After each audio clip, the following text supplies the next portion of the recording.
sample na pwedeng lumabas po?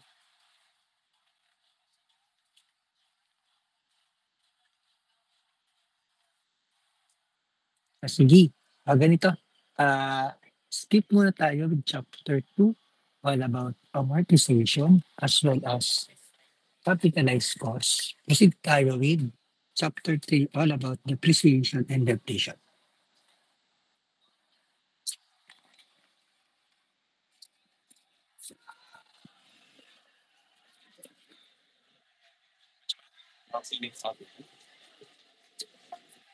Right. Now, proceed tayo with the discussions on depreciation. So, depreciation is an allowable expenses in general accounting purposes and income tax accounting purposes. But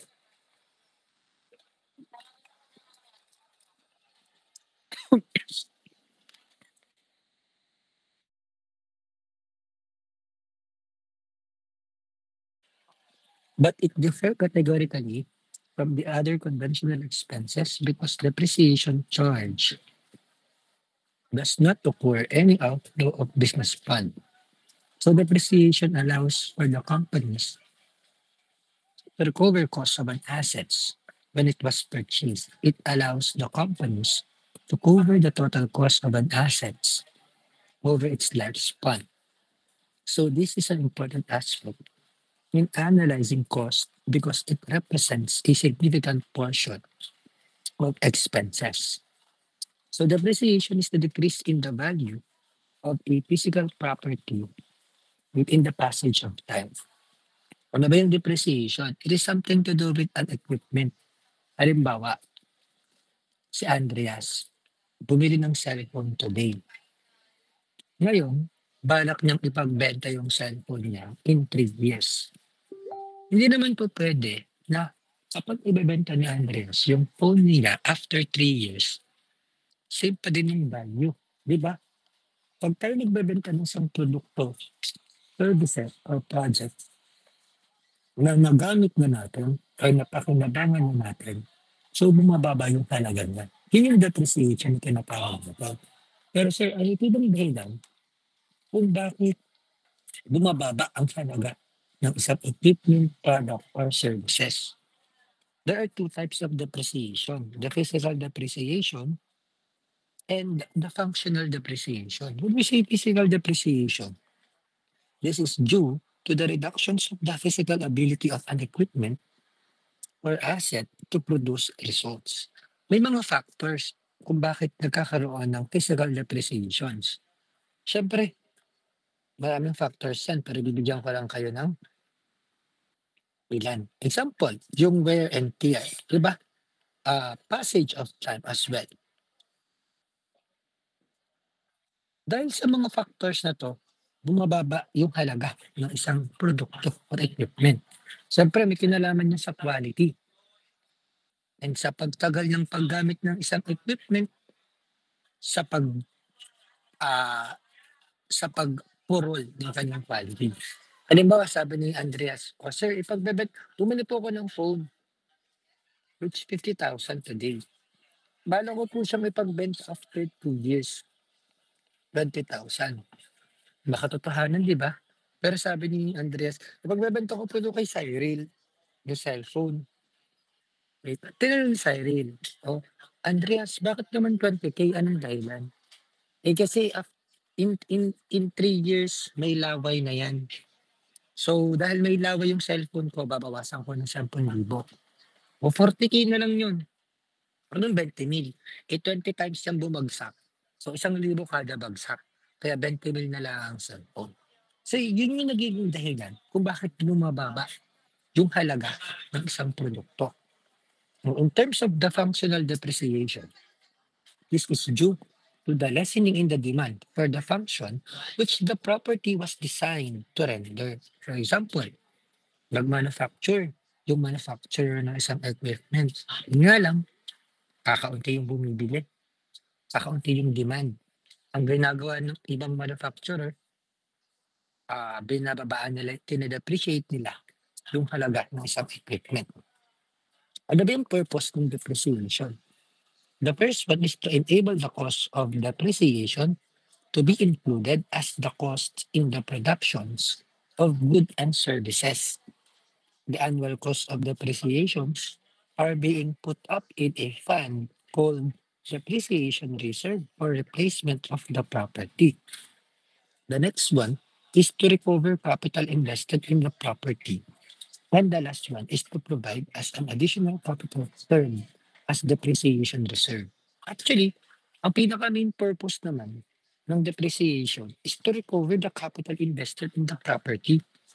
Siyempre, halimbawa, hindi na natin ginagamit yung isang equipment. Example, yung cellphone. Gusto natin ipagbenta. Hindi man makuha natin yung initial value niya, at least we can recover partial of that capital invested. Ano ba yung mga properties ng depreciable asset? It must have a determinable life and the life must be greater than 1 year. It must be something used in business or held to produce income. It must be something that gets used up, wears, tears out, decays, become obsolete, or loses its value due to natural causes, and it must not be an inventory stocks in trade or investment property.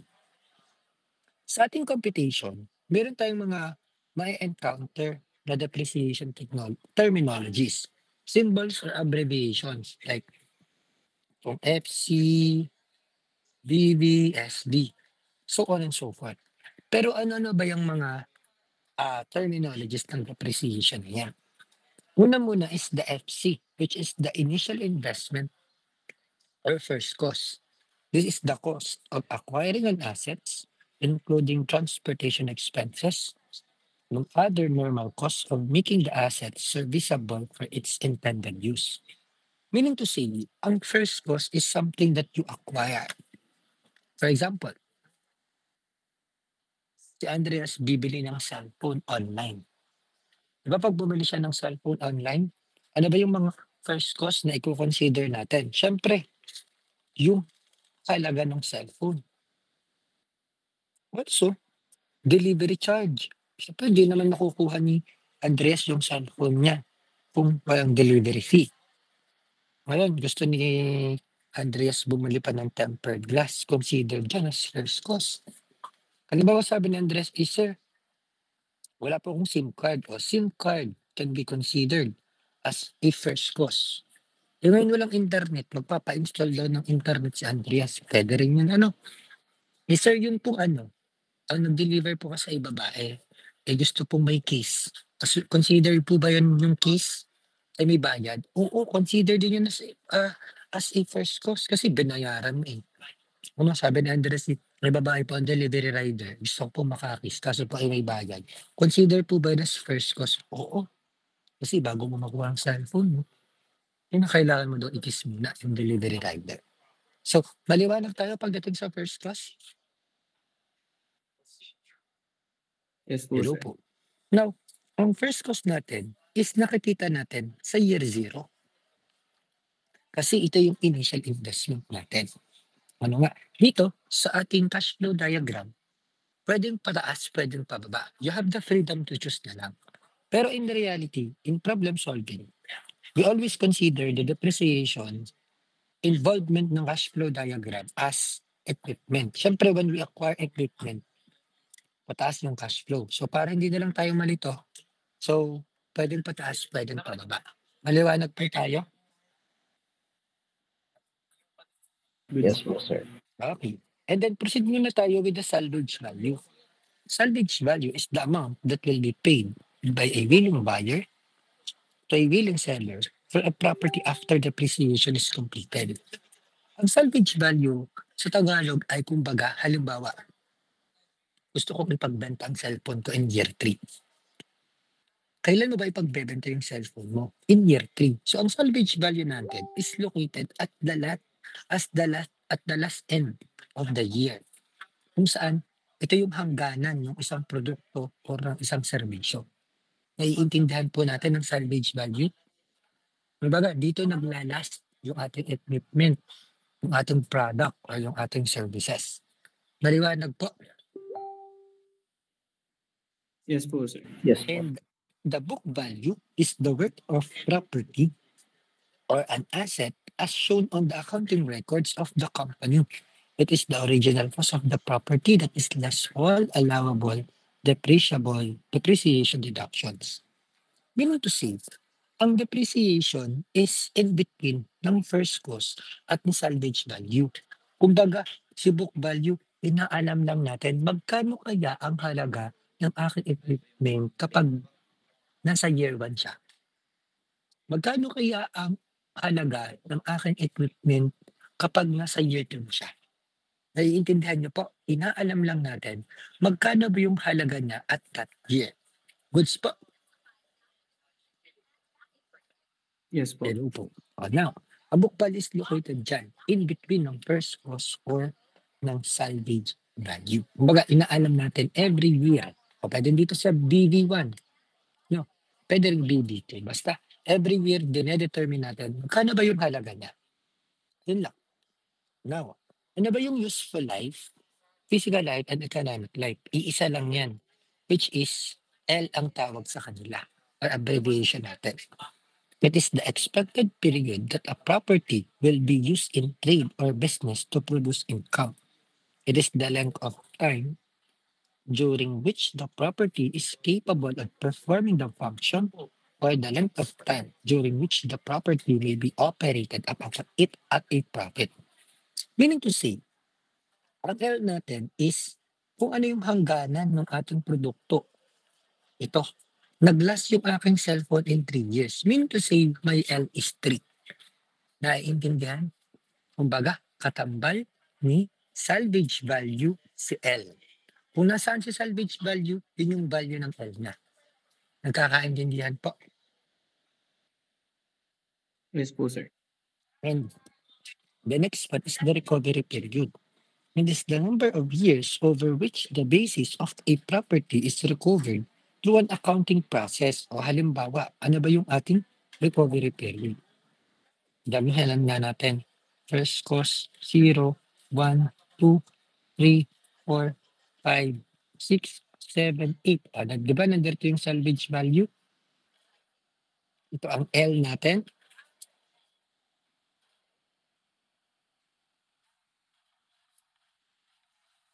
Now, example, pinapahanap yung book value at year 5. O dito ang BB5. Now, ang year end natin is kung ano lang yung ipinapahanap at that year. Example, bid. Kumbaga, katambal ni book value si N. Kung nasaan si book value, kung anong year, yun din yung N niya. Maliwanag po. Okay, guys. Yes po. Okay. And the recovery rate is a percentage for each year of the recovery period that utilized to compute an annual depreciation reductions. Or simply, the interest rate lang siya.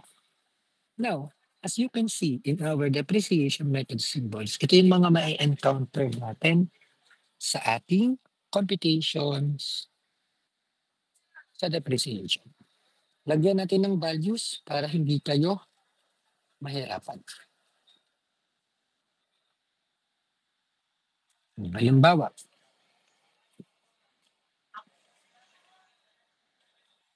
di ba si first cost is year 0? Salvage value is year 11. Ang book value, it depends. Halimbawa, year 4 o DBV4. Ngayon, ang L natin is 11 years. Okay tayo dito sa apat na ito? Goods po ba? Goods po. Ano? Punta tayo sa N. Ang N natin is equals to 4 kasi ang book value is at year 4. Itong D at D at isa yan, which is the annual cost of depreciation or the depreciation cost during N year. Halimbawa, ito yung ating D, tinatawag. Example, D1 ang pinapahanap. Siyempre, ito yan. Pag D2, ito. Pag D3, kare. Pag D4, ito. Nagkakaintindihan pa.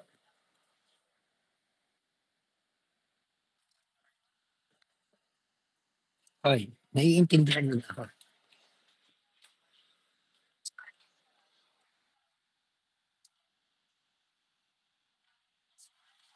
Yes po, So, sir. Yes po, sir. okay. And the DM or the total cost of depreciation after years. Meaning kasi, halimbawa, what is the total cost of depreciation after 4 years? So, ang D4 is located at year 0 hanggang year 4. Or, pwede rin siyang summation ng D1, D2, D3, and D4. Nagkakaintindihan po ba tayo sa lahat ng mga na-present pong symbols?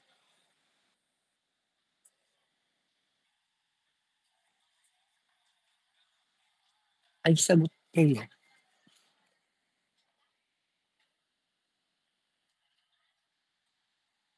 Okay po. Ako ba ay audible? Or naglalag ako? Dinig po, sir. Bakit hindi nasagot? Bahala kayo. Ano? Before we proceed on solving different methods of depreciation, may ibibigay lang ako sa inyo. Hindi, ano ba? Other information which is not written on your manual. So sa depreciation natin, actually, it has two types.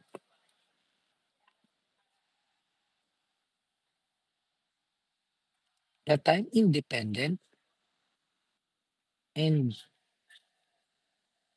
the time dependent. So time independent natin, may dalawang method na kino-consider dito. Ang una is the working hours method. At ang pangalawa is the unit production method. O pagdating dito sa ating time dependence, may dalawa din tang method. Ang una is the uniform method. At ang pangalawa is the non-uniform method.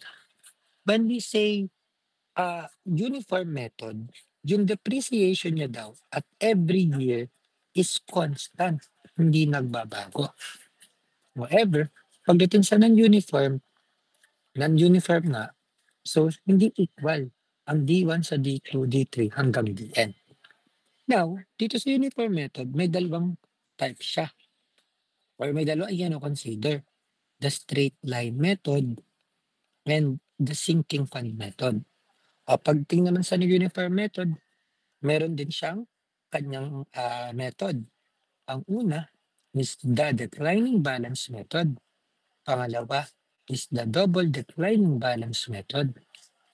Pangatlo is the sum of the year's digit method. At ang pang-apat is the mappers method. So, mamaya, pag-uusapan natin lahat ng pinagkaiba ni time independent at ni time dependent.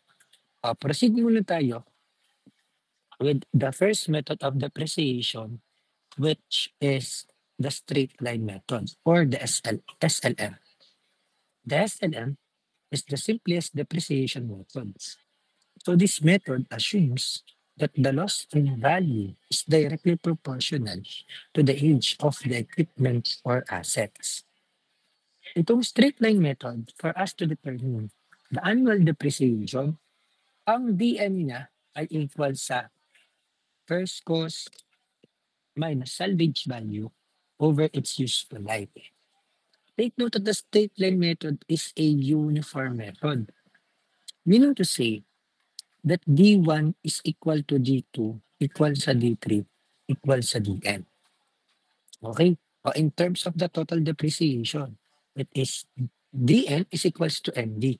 Halimbawa, sinabi sa problem, what is the total depreciations after 5 years? So, ang D5 is ND or 5 times D5. Nagkakaintindihan po tayo? Yes po.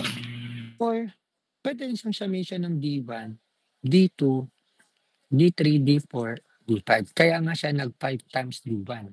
Kasi equal naman yung D1 to D5.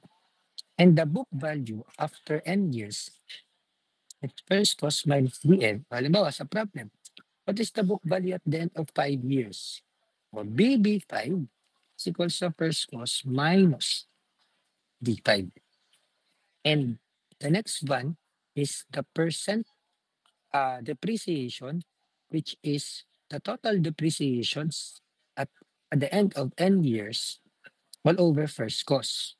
O pagdating naman sa percent salvage value, ay salvage value over first cost, and pag sunk cost is the book value at the end of n years minus the actual resale value. Ito namang actual resale value, given naman to, ipoprovide sa problem. Okay po, maliwanag po tayo dito. Ngayon, kapag ang sa problem, kapag ang salvage value is not provided, automatically we have to assume that the salvage value is equal to 0. Okay po, maliwanag pagdating sa ating straight line method. Yes po, sir. O siya, sige. Will you try to solve problem number 1 and kindly chat your answer on our chat box.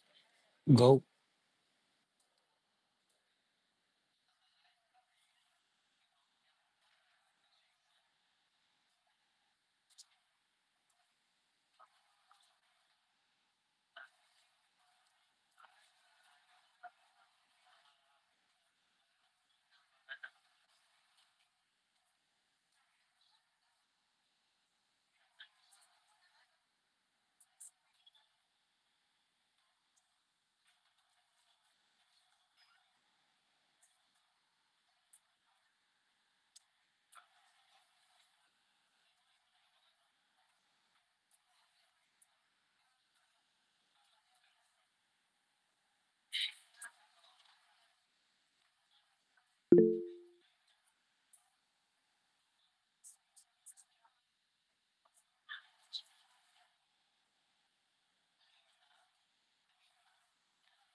Do you have an answer?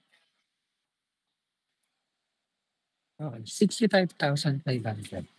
O siya, sige. An electric cost 90,000 and has an estimated salvage value of 8,000 at the end of its 10 years lifetime. What would be the book value after 3 years using straight line method? Nung kailan natikon?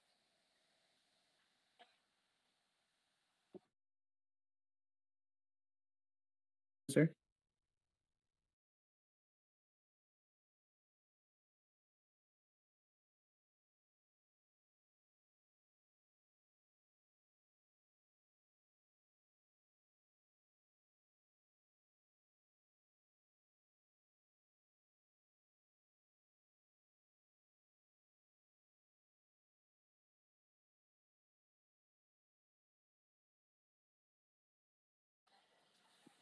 Thank you po.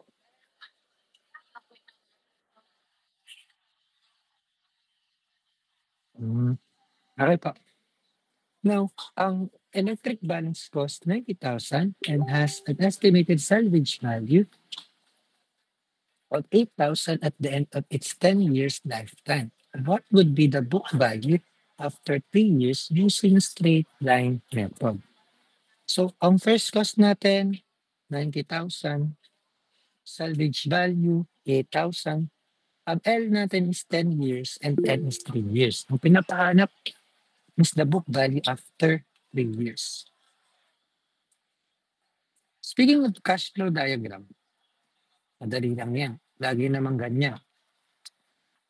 90K sa year 0, 8K sa year 10, and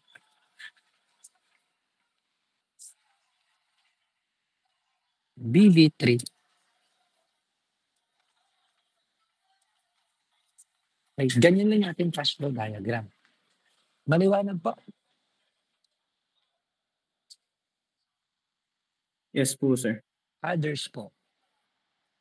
Yes po, sir. For the solution, BB3 natin is first cost minus D3, syempre. However, wala tayong D3, pero may first cost. We can actually compute D3 using ND3. Yun nga lang, wala tayong D3. Pero kung we can compute D3 as first cost minus salvage value over L. May first cost, may salvage value, and may L. So yun nga, what is the value first of our D3?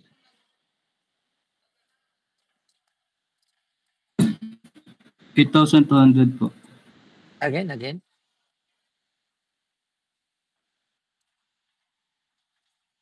8,200. 8,200. May D3 na tayo. We can actually compute D3. So, 3, di ba? Times 8,200. What is D3? 24,600 po. 24,600 pesos. Okay na tayo with D3. And then, we can actually compute now the BB3 by deducting 90,000 minus 24,600. So what is the book value at the end after 3 years? 65,400. 65,400. Maliwanag po tayo with problem number 1.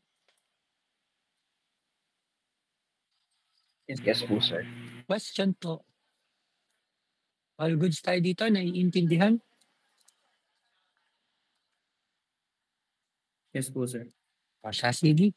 Proceed tayo with the second methods, which is the sinking fund methods. This method assumes that a sinking fund is established in which funds will accumulate for replacement. So the total depreciation that has taken place up to any given time is assumed to be equal to the accumulated amount in the sinking fund at that time. Meaning to say, ang sinking fund method daw is something to do with replacement. Siyempre, paano ba tayo makakapag-replace? It will accumulate dapat. Sabi dito, it is assumed to be equal to the accumulated amount in the sinking fund. Ibig sabihin, meron palang relationship ang future worth ng ating ordinary annuity dito sa sinking fund method because it accumulates. It is equal to the accumulation amount. Later, ipapakita ko sa inyo kung bakit related ang future worth ng ordinary annuity sa sinking fund.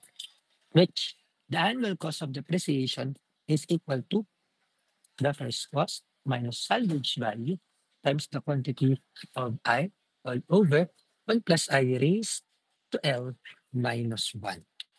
Now, the sinking fund method is a uniform method, meaning to say that D1 again is equal to D2, D3, and DN. Pagdating sa salvage value, the DN. Total depreciation, kung mapapansin nyo, is D times DN times the quantity of 1 plus I raised to N minus 1 all over I. Now, if mapapansin nyo dito sa ating total depreciation, same siya ng formula ng future worth ng ating ordinary annuity. So, dun pala nang galing yung formula ng total depreciation natin. it is assumed to be equal to the accumulated amount. And the book value, ganyan pa din naman as the first cost minus the total depreciations at the end of 10 years. Maliwanag po. Goods po. Okay. Ito madali lang talaga to. Itong depreciation, ito ay formula based and direct sub lang talaga. So sige, you try to solve problem number 1. Go.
So if you have an answer, kindly chat your answer on our chat box.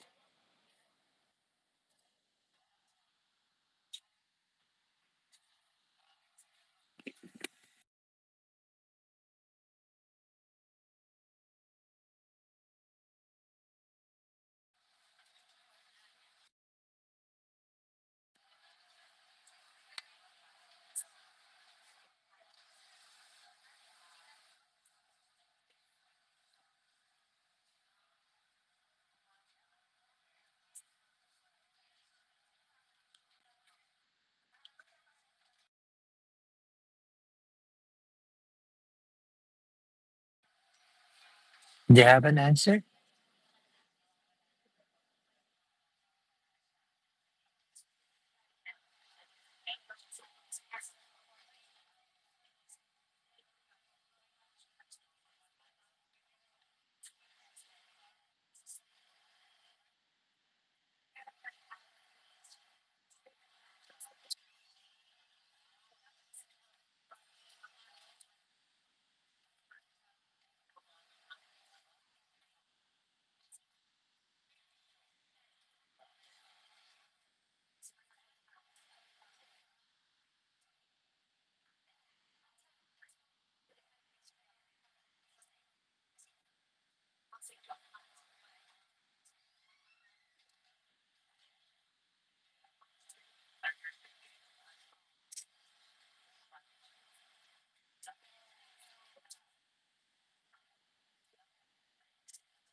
What is your answer?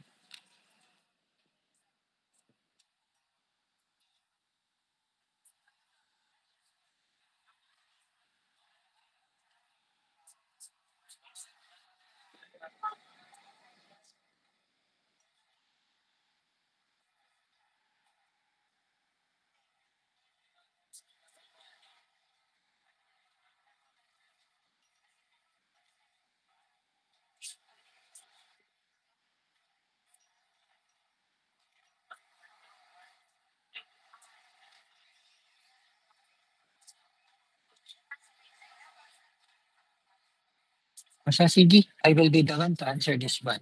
So a broadcasting corporation purchased an equipment for 53,500 and paid 1,500 for free and delivered it to the job site. So the equipment has a normal life of 10 years with trade-in value of 5,000 against the purchase of a new equipment at the end of life. So determine the annual depreciation and the book value.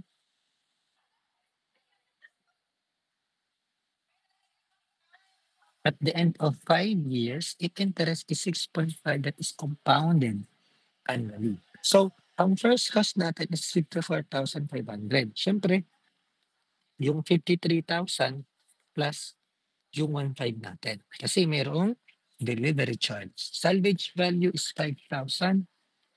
L natin is 10 years and is 5 years. And the interest rate is 6.5%. Ang required natin is yung ating DN or D5 and the BB5. So for our cash flow diagram, say 54,500 sa year 0. Year 10 is the salvage value of 5,000. So year 5, this is BB5. From the solution, we can determine that our BB5 is first cost minus D5. May first cost pero walang D5. Pero we can actually compute D5 as D5 times the quantity of 1 plus I raised to N minus 1 all over I. Ay wala tayong D5. Pero makukompute natin yan using first cost minus salvage value times the quantity of I all over 1 plus I raised to L minus 1. Oh, may first cost, may salvage value, may I, may L. Sige nga, what is D5 first? Ano po? 3,668.182158. Okay, so ang D5 daw natin is 3,668.182158. Now, meron tayong D5. Ngayon, bitin natin yung total depreciation at the end of 5 years. Wag mo na. Kasi meron na tayo.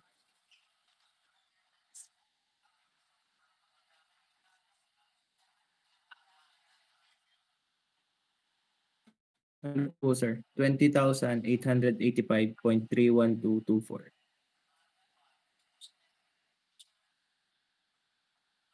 Again, 20,000. 885.31224. 224. May D5 na tayo. Meron tayo dito. We can actually complete the B5. Sige nga. 54,500 minus 20,885.31224. So the answer is 33,000. Tama ba? Opo. 100.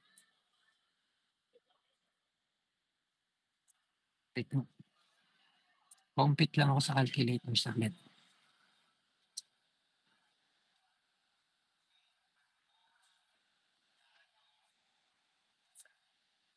$33,600. Ay, sagot 14 po. tayo.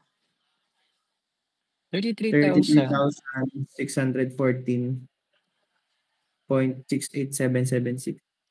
6877. 6 po. 6. So ito ang ating book value at the end of 5 years. Maliwanag tayo dito sa ating sinking fund method. Sige, Yes po. proceed tayo with the next topic all about the declining balance method. So declining balance method is, in this method, it is sometimes called a Matheson constant percentage method or a Matheson formula, which assume that the annual cost of depreciation is a fixed percentage of the salvage value at the beginning of the year. The ratio of the depreciation in any year to the book value at the beginning of that year is constant throughout the life of the property and is designated by a K, which is the rate of depreciation. Itong declining balance method, it is something related sa ating compound interest. May relationship siya sa ating compound interest, which is F is equals to P times the quantity of 1 plus I raised to N. Later, ipapakita ko sa inyo yung relationship with declining balance method sa ating compound interest. Pero ngayon, paano ba natin makukuha muna yung rate of depreciation? The rate of depreciation can actually computed using 1 minus the nth root of the book value minus the salvage over first cost, or 1 minus the L root of the salvage value over first cost. O, di ba? Sabi ko nga sa inyo, if this one is the first cost, this one is the salvage value, this one is the book value, RIN, RIL. Kung mapapansin niyo sa ating nth root, ang kasama niya lagi is book value. Ang L root, ang kasama niya is salvage value. So take note of that. Maliwanag po tayo doon? Yes po, sir. Yes po. Yes po. Now, kung mapapansin niyo nga pala, sa ating cash flow diagram, di ba siya ay single cash flow?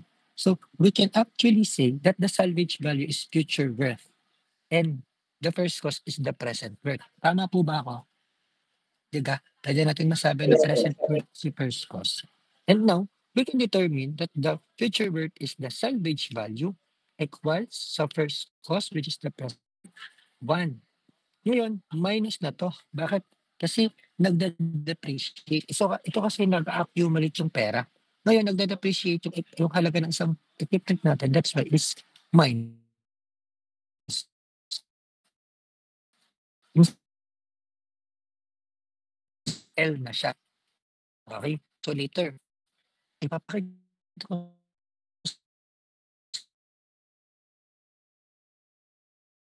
declining balance method sa compound interest. Ngayon, pagdating sa ating annual depreciation, ang ating formula is KFC times the quantity of 1 minus K raised to N minus 1. Take note that the annual depreciation here is a non-uniform method. Si declining balance method is non-uniform method. Meaning to say that D1 is not equal to D2, not equal to D3, not equal to Dn. Ano nga? So, ibig sabihin pala, may kanya-kanyang value yung D1 natin. So, halimbawa, pinapahanap sa atin ng D1. So, ang formula ng D1 natin is KFC 1 minus K raised to 0. Diba? Kasi N minus 1, 1 minus 1 is 0. O pagdating sa D2, KFC 1 minus K raised to 1. O pagdating sa D5, halimbawa lang, KFC 1 minus K raised to 4. Tama ako? Kasi N minus 1. Iba yung value ng depreciation natin at every year. Gagamitan lang natin ng general formula. Yeah. Pagdating sa salvage value, it is FC1 minus K raised to L. Dito nang galing yung formula natin sa compound interest. Kaya related talaga ang compound interest sa ating declining balance method. So nanggaling pala to sa compound interest relationship. And now, the total depreciations after the end of the n years is first cost times the quantity of 1 minus 1 minus K raised to N. Ano nga, o halimbawa, pinapahanap sa atin yung total depreciation. Pwede pa rin naman, diba, in 5 years, the summation pa rin naman ng D1, D2, D3, D4 plus D5. However, pag 105 years, eh baka kayo mapagod na. So ito na ang gagamitin nating formula. And the book value is walang katapusan. First cost minus the total depreciations after the end of 10 years. Maliwanag po sa ating declining balance method. Good. Yes po, sir. Good. Yes po, sir. Sige, we try to solve this problem. Go.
If you have an answer, kindly chat your answer in our chat box, ha?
So sige, let us try to solve this problem. Determine the the rate of depreciation, the total depreciations up to the end of 8 years, and the book value at the end of 8 years for an asset that costs 15,000 new and has an estimated scrap value of 2,000 at the end of 10 years using declining balance method. From our given, first cost is 15,000, salvage value is 2,000, L natin is 10 years, and N is 8 years. From our cash flow diagram, wait lang.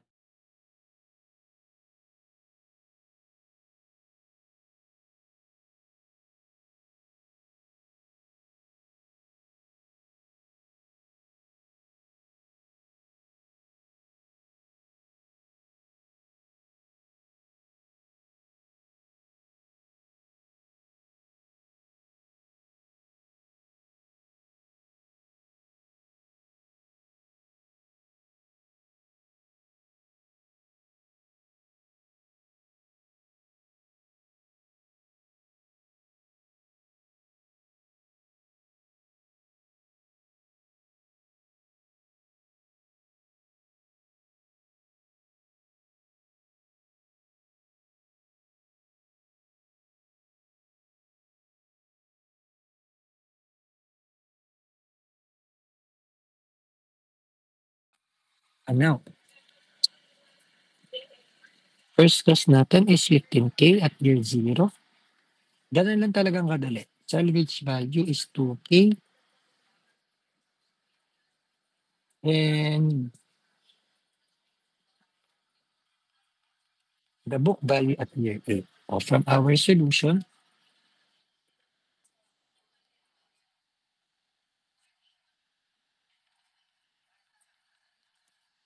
ang K natin, since salvage value ang may given, 1 minus the L root of the salvage value over first cost. Substitute lang naman yung mga values dito sa ating problem, and then makakapag-derive kayo ng sagot.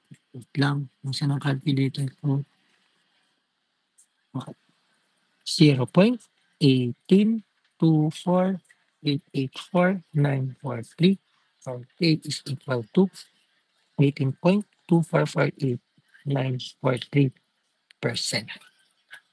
Okay tayo with letter K? Yes po. Others po. Yes po. Okay, now, proceed tayo with letter B, which is D8. So, ang D8 natin is, makocompute natin lang as first cost, 1 minus 1 minus K raised to N. May K na tayo, may N, may first cost. What is our D8? D8 is 12,007.444. Ano sunod dito? 2.6 po. 2.6. Nakuha natin ng D8. Engineers. Yes po. Yes po. And the BB8 is first cost minus D8 lang. So, ang book value natin is 2,992 point. Pakibambit ako ng decimal. 5. 5. 555. 739. 739. So, na-compute natin itong book value. Yes po. Okay. And now, may question kayo? Nakakasabay kayo? Sabay naman po. Okay. Proceed tayo with the next method, which is the double declining balance method for the DDBM. This method is very similar to DBM, except that the rate of depreciation K is replaced by 2 over L. Natandaan, when we are dealing with double declining balance method, ang formula ng rate of depreciation is 2 over L. That's it. And the formula ng annual depreciation is the same. Ang pinagkaiba lang is yung formula ng K. Maliwanag po? Yes po. Yes po. Example lang, sa annual depreciation, di ba, KFC, times the quantity of 1 minus K raised to N minus 1. Itong K, babaguhin lang natin natin. Tapos na. Okay? Take note, kapag hindi sinabi sa problem, whether the method is a double declining balance method or declining balance method, ang gagawin nating applications ay declining balance method. Uulitin ko ha, kapag hindi sinabi sa problem, whether it is a declining balance method or double declining balance method, gagamitin natin method ay declining balance method. Sir, kailan lang po ginagamit ang double declining? Kapag sinabi mismo sa problem. Okay tayo dito. Kapag mismo sinabi sa problem. Question, pagdating sa double declining, Sir, ano po yes, yun? As in, ano lang po lagi, like yung double declining balance method lang po ang sinasabi, wala pong kumbaga ibang keywords po na parang ganun, yun po ang gagamitin pero hindi directly sinasabi. oo, yun lang. Double declining lang talaga. Pag hindi sinabi, pwede declining ang ating gagamitin. Okay, sige nga. You try to solve same question, but the statement says you have to use the double declining balance method. Go.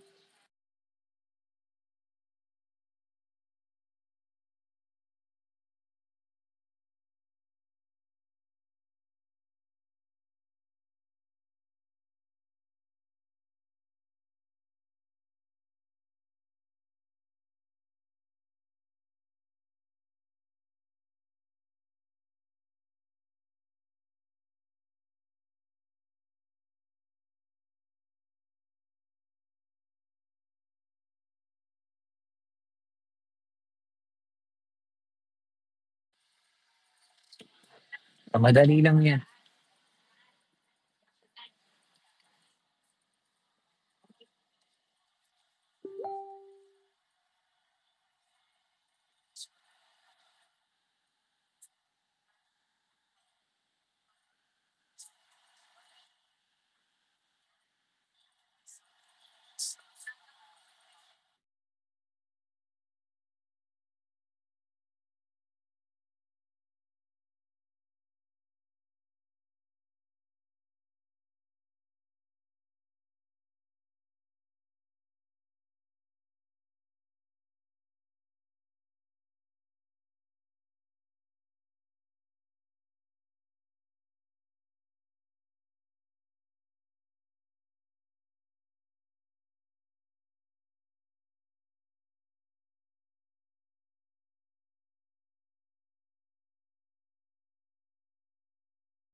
But do you have an answer for this double declining?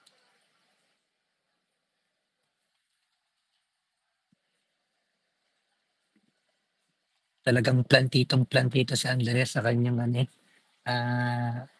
background. Ayos ah.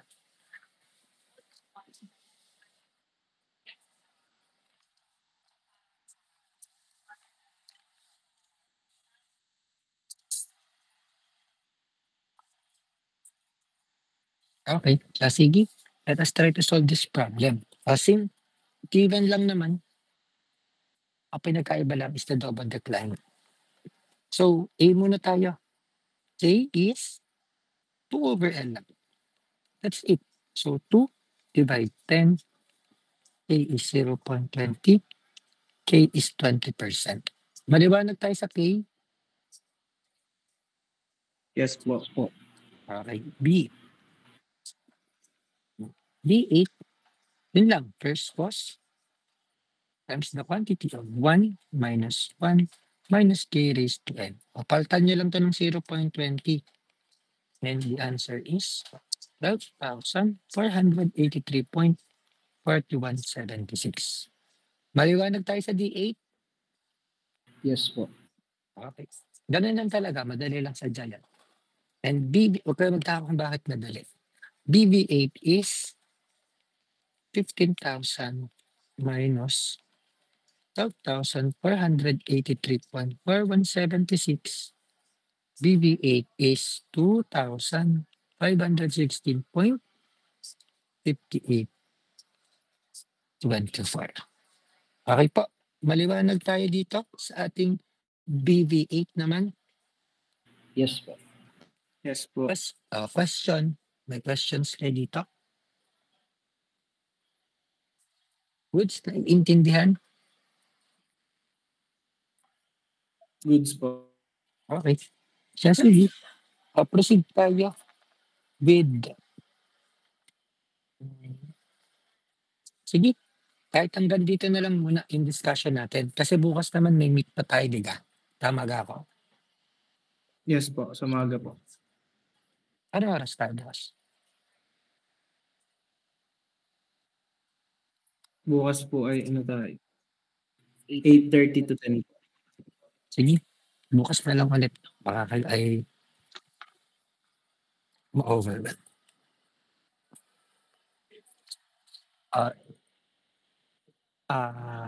Sige. I just want to inform you that our midterm exam is next week. Hindi ko lang masabi pa kung anong araw, pero alam ko na.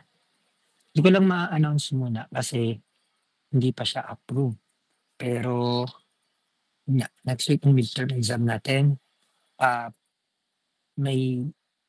Please submit your problem sets on the day of the schedule of our midterm exam. Take note that is 1 hour earlier and make sure that is in alphabetically arranged. If there are students na nakasit in, ilalagay sa likod ang papel. Maliwanag po tayo doon. Okay po, sir. O siya, sige. Meron kayong concern? Clarifications before we end this meeting? Sige, Christian, go ahead. Sir, ako po yung nagpunta po sa inyo last week dahil po absent po ako nung nag-group quiz. Sabi niyo po ay this week po kaya mabibigyan ng individual po. May time ka po this week.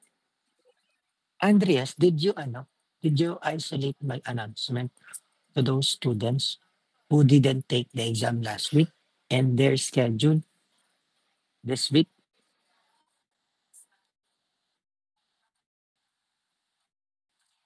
Christian, did Andreas announce when it is possible to take quiz? Wala po, sir. Nagtanong lang po yung mga sino pong, pinalista lang po yung grupo ng mga nag-quiz po last week. Andreas, hindi mo daw sinabi kung kailan pwedeng mag-take this week. Hindi ko nga po, sir, na-forward. Ayun.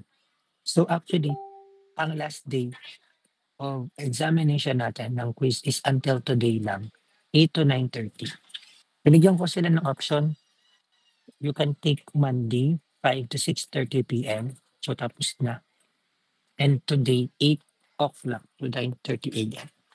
Tapos na po.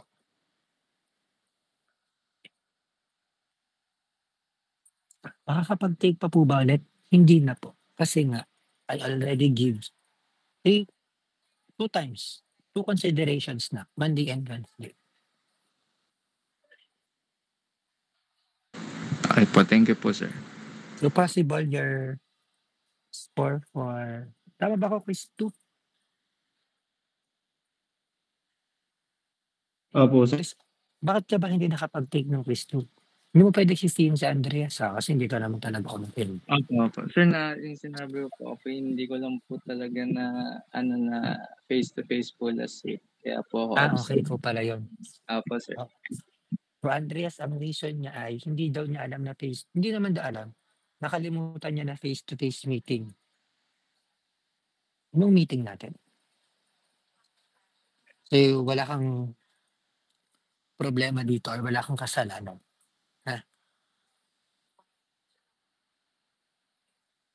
Okay? Asya, sige. Since you take the consequences na lang kasi pumasok sila so may-score sila. However, matataas ang mga scores na mga yan. Or kung ano na lang scores mo sa midterm exam, that will serve as your score for quiz number 2. Okay tayo doon. Okay po, sir. Thank you po. Okay. So sige, any more concern? Yes, Andreas. Sir, sa ano po? Sa midterms po. Bale kung ano pong matapos niyo bukas, hanggang do'n po ang coverage po?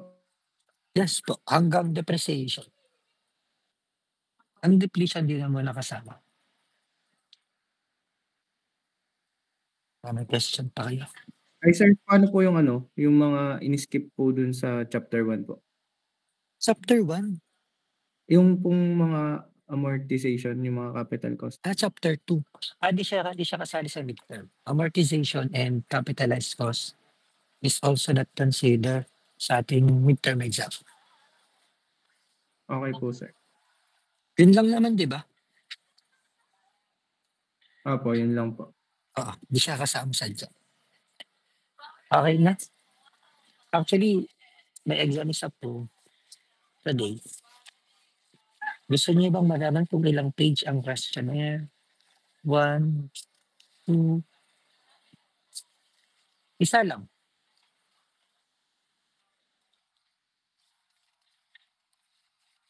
Joke lang, more than one. Tingnan sabihin kung ilan ba, magkaka-idea kayo.